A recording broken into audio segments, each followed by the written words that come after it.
Pag-uulat mula naman sa impila ng DCSB, ang Spirit FM, CMN Calapan, Oriental Mindoro.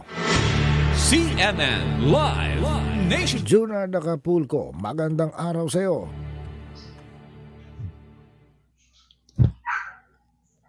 Magandang araw Sir Ariel, magandang araw Pilipinas.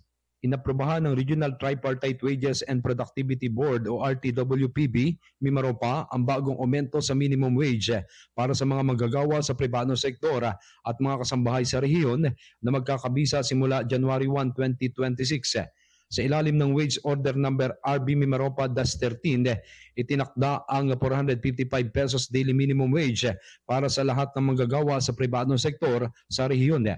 Ang nasabing rate ay mula sa dating 430 pesos para sa mga establishmentong may 10 empleyado pataas at 404 pesos naman para sa mga establishmentong may mas mababa sa 10 empleyado. Ayon sa RTWPB Mimaropa, ipatutupad ang uniform minimum wage rate para sa lahat ng pribadong establishmento, anuman ang laki ng workforce, bilang bahagi ng patakaran upang matiyak ang patas at makatarungang pasahod sa mga manggagawa sa rehiyon.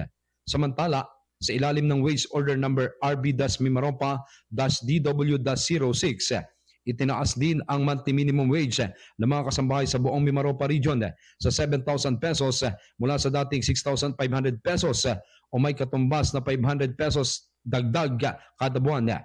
Nilagdaan ang wage order para sa pribadong sektor noong ika-4 ng Disyembre 2025 at ang parehong wage adjustments para sa pribadong sektor at kasambahay ay sabay na magkakabisa sa ika-1 ng Enero 2026.